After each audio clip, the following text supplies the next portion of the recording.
Isaías, capítulo de número 41, no verso de número 8 ao verso de número 13. O verso de número 8 é o que faz o link com Romanos 9. Diz assim: Você, porém, ó Israel, meu servo, Jacó, a quem escolhi, vocês, descendente de Abraão, meu amigo. Descendente de Abraão, meu amigo. Normalmente, quando a gente olha essa expressão descendente de Abraão, a gente acha que é o judeu, é aquelas pessoas que moram lá no Oriente Médio, né? Essas pessoas que carregam esse DNA de Deus, em que você não encontra um judeu pobre. Você não encontra um judeu miserável, mendigando.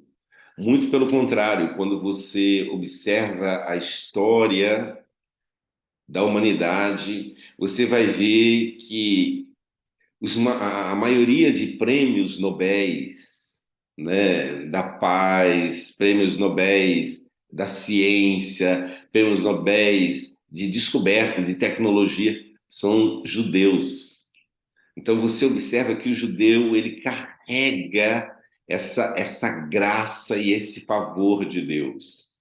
E lá em Romanos, capítulo de número 9, fala assim que não são apenas descendentes de Abraão os judeus nascidos da carne, mas são descendentes de Abraão aqueles que nascem da promessa, que nascem através da fé. Uau!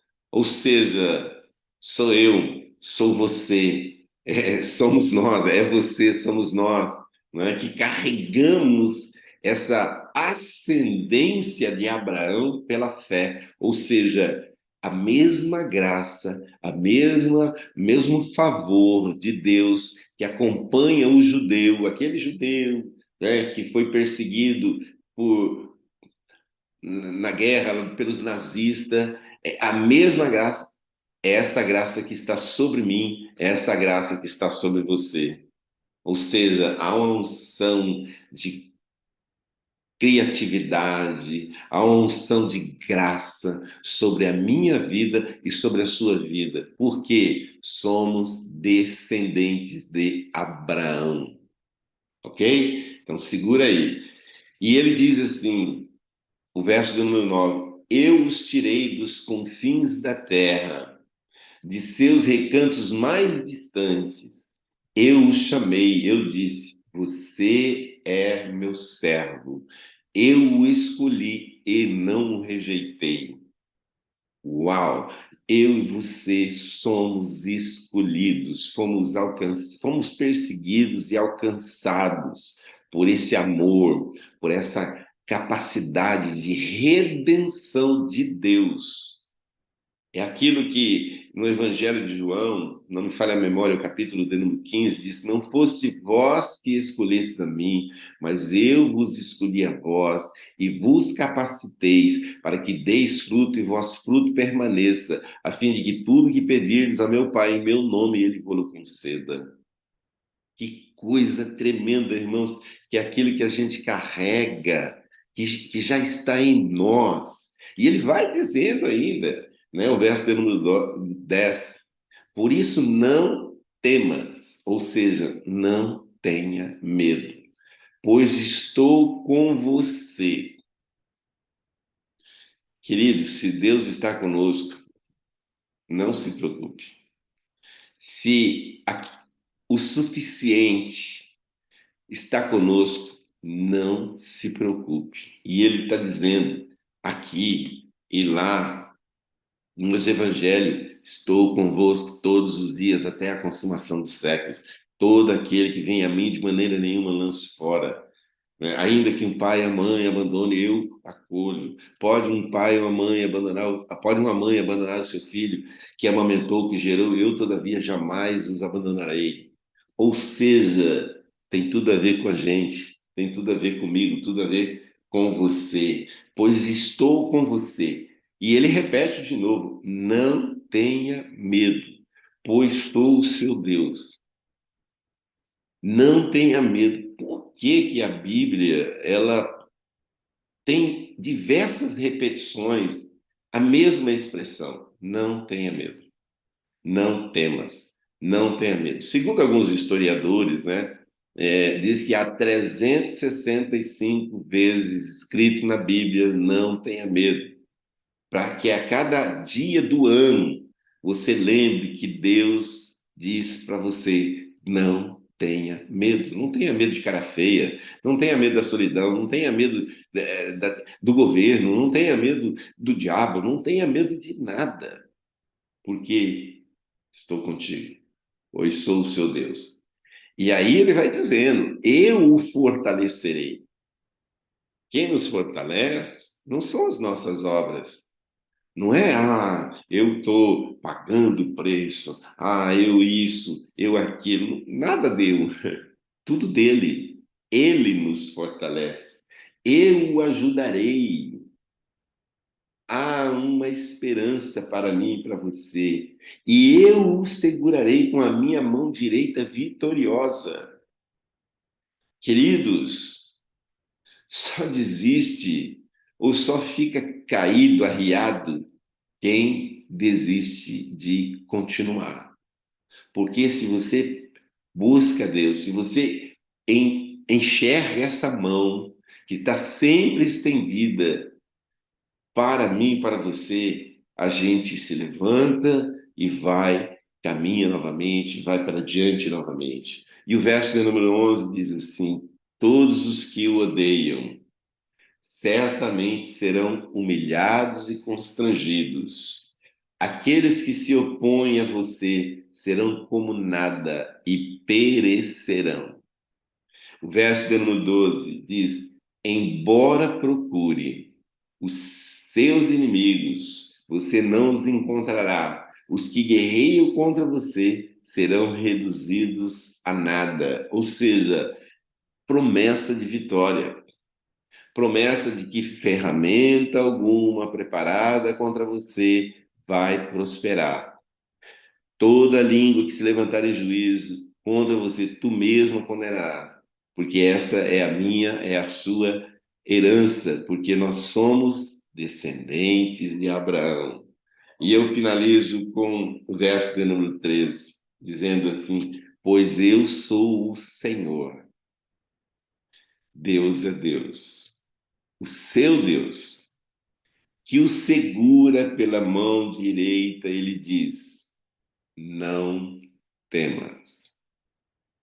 Não temas. Mais uma vez, por que não temas? Porque em muitos momentos das nossas vidas, nós vamos sentir, às vezes, inseguro, vamos sentir, às vezes, receosos. Será? Meu Deus, e se faltar? Não, e se acontecer isso? E se não, se não, se o carro bater? E se entrar na minha casa? E se roubarem? Meu filho, minha filha, meu trabalho, o meu dinheiro, o meu carro. Não temas. Não temas. É uma atitude que a gente tem que tomar, sabe, diante daquilo que tenta nos parar. Não temas. E aí, ponto e vírgula, eu o ajudarei. Está conosco um ajudador. Então, que hoje, a partir de hoje, primeira coisa que você precisa guardar, você é um judeu, alguém que é descendente de Abraão, que carrega a promessa pela fé. Somos descendentes do pai da fé. Daquele que tinha o toque, né, de Midas, onde colocava a mão, prosperaria. Eu e você temos isso, temos essa graça, esse favor. Só crê e vá, ok? E ó, não tenha medo. Hoje é o dia. Hoje é o dia de avançarmos, fazermos conquistas, principalmente na nossa mente, no nosso coração. Existem muitos territórios na nossa mente que precisam ser conquistados. E porque às vezes a gente tem ainda uma mente escravizada na religião, tem uma mente escravizada na condição, acomodamos a circunstância e não reagimos. Levanta e resplandece, porque a glória do Senhor já brilha sobre ti. Quero orar por você nessa manhã. Pai, muito obrigado, porque o Senhor não nos deixa no escuro, o Senhor não nos deixa órfãos, o Senhor não nos deixa à mercê do acaso, à mercê do destino, mas o Senhor é um bom Pai que cuida de nós e de uma maneira muitas vezes estranha ao nosso conhecimento, porque nós não entendemos o porquê de tantas coisas, o para quê de tantas coisas. Porém, o Senhor continua no controle de tudo, continua sendo esse Deus, esse Pai presente, que está sempre repetindo para nós: não tenha medo, eu sou contigo, esforça-te, porque eu te ajudo. Muito obrigado, Senhor. Muito obrigado pela sua presença conosco. Muito obrigado pelo renovo que o Senhor nos dá a cada manhã, como foi dito aqui já nessa manhã, o renovo do Senhor através de uma noite de sono. Muito obrigado porque cremos que os terrenos as quais nós vamos trilhar nesse dia já estão sendo aplainados, as portas estão sendo abertas, os laços do passarinheiro estão sendo desfeitos, as pedras de tropeço estão sendo removidas, aquilo que está oculto está sendo descoberto, para que nós nos apropriemos e saibamos que o Senhor é o nosso Deus e que nos chama pelo nome. Então, seja com cada um de nós nesse dia, nesse final de semana, e nos abençoe, Pai, que essas verdades escritas na Sua palavra sejam estampadas na nossa mente, no nosso coração, como memorial para balizar as conquistas que nós temos que realizar, primeiro dentro de nós e depois através de nós. Então, seja com a tua igreja aqui reunida e abençoe, e que as celebrações desse final de semana sejam, Senhor, movida pelo teu Espírito, que haja cura, que haja libertação, que haja salvação, que haja reconciliação, que haja restituição, que haja um mover do Senhor ali naquele lugar a qual temos chamado Igreja Peniel. Continue, Senhor, a ministrar nas vidas que estão nos leitos hospitalares. Cremos que a boa obra que o Senhor começou, o Senhor é poderoso para concluir. Então, continua conosco, é a nossa oração que fazemos em nome de Jesus. Amém e amém e amém. Há um coach que eu acho muito interessante, já disse ele de algumas maneiras diferentes, diz assim: a crise é simplesmente um convite para o milagre. A crise é simplesmente uma oportunidade para a gente experimentar o favor de Deus. A necessidade é um momento, é uma oportunidade para experimentarmos a provisão de Deus. A doença é uma oportunidade para experimentarmos a cura de Deus. Aquilo que nos foi tirado ou nos está sendo tirado é uma oportunidade para nós experimentarmos a restituição de Deus.